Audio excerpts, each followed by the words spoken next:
पहले ट्रैप से निकलना पड़ेगा। आपको डायग्नोसिस का ट्रैप होता है। आपको जान के हैरानी होगी, एक संस्था ACP, American college of physicians, मैं आपको एक किताब दे सकता हूँ। एसीपी नाम याद रखिएगा, अमेरिकन कॉलेज ऑफ फिजिशियंस। ये वर्ल्ड हेल्थ ऑर्गेनाइजेशन से ज्यादा बड़ी बॉडी है। इनके पास ज्यादा डॉक्टर्स की टीम है, इनकी बड़ी डॉक्टर की टीम है, डब्ल्यूएचओ से बड़ी टीम है। इन्होंने 2018 में नई डायबिटीज गाइडलाइंस निकाली। वो किसी का 99% लोगों के पास पहुंची नहीं। वो गाइडलाइंस क्या थी? वो गाइडलाइंस ये थी कि अगर किसी का HbA1c 8.4 आ रहा है, वो डायबिटिक नहीं है। मतलब मोटा मोटा मान लो कि किसी का ग्लूकोज पोस्ट प्रेंडियल खाना खाने के 2 घंटे बाद वाला, इफ इट इज कमिंग 250, वो डायबिटिक नहीं है।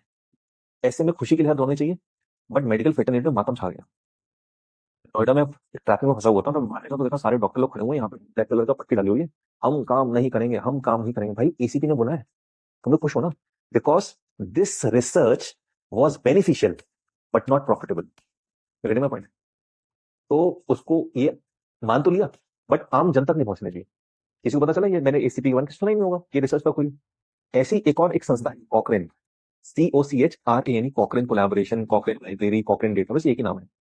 इनके लगभग 125 या 130 कंट्रीज में ऑफिस है। ठीक है।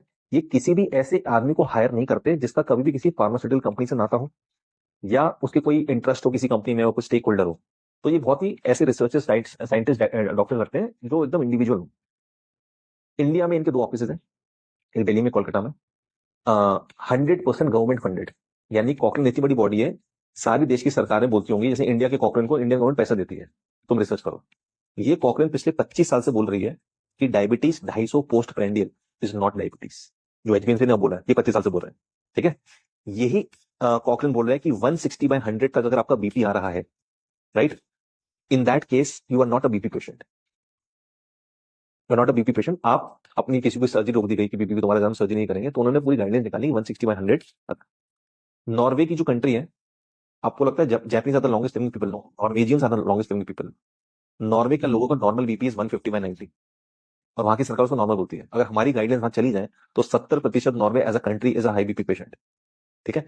तो ये आपको समझना होगा कि पहले ट्रैप से निकलना होगा। अच्छा, आप किसको मानोगे? आप तो बोले 140 पोस्ट पेंडेड डायबिटीज है, बोले मैं बोला 250 है, कॉकरन बोल रहे हैं। अब WHO और यूनाइटेड नेशंस ने दोनों को इक्वल